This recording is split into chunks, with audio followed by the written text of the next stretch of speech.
attend this. And National Magic Week is probably something you haven't seen on your own calendars. It is on the calendars of all magicians, however.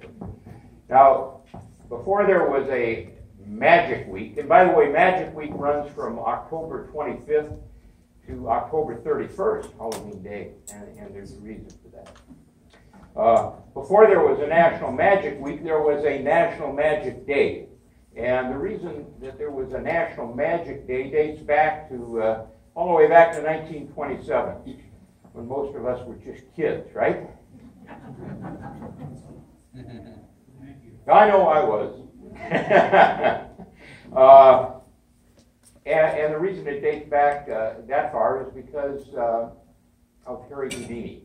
Now, Harry Houdini was the national president of the Society of American Magicians, our organization. He was the president for 9 years, which was exceptional, because normally, even though we've existed for 100 years, presidents have served 1 year in that office, and then a second president or another president has been elected. Houdini, however, did serve a total of 9 years, consecutive years.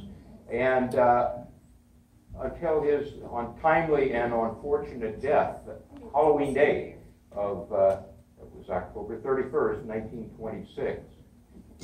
His widow, Bess Houdini, who later became actually a resident of Southern California, and when that occurred, she attended many of our local assembly meetings and was frequently involved in magic activities in Southern California.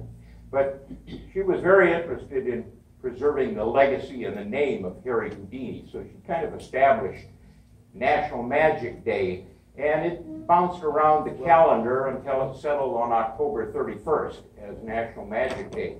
That went on for a good number of years. The emphasis on National Magic Day was for local magic clubs such as we are and others throughout the nation to perform magic for charities, for hospitals,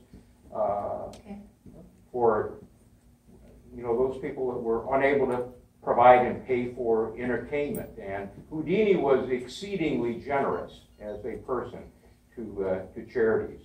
So the emphasis was for the performance of magic for charitable groups. During World War II, of course, there were many military installations, there were USO centers, there were military hospitals and other hospitals that had military personnel wounded in the war, and the performance of magic was overwhelming for those types of situations.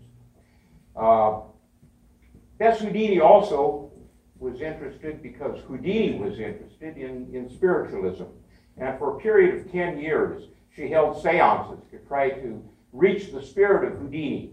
None of them had been successful, and after a period of 10 years, she held the final Houdini seance. There's a bit of history here. We magicians are interested in this.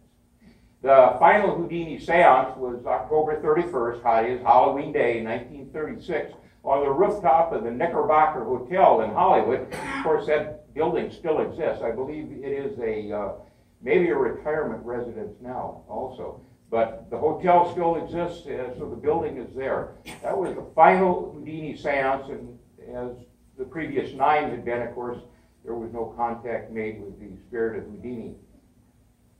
To continue in that spirit of charity and performing for charitable organizations,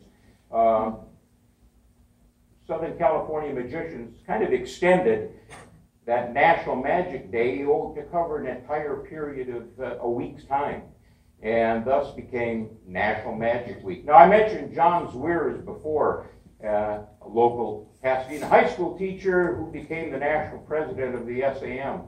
It was during his national presidency that October 25 through October 31st was established in our S.A.M. Constitution as the official days for National Magic Week. So that's just a little background. Look on your calendar and see if we're there.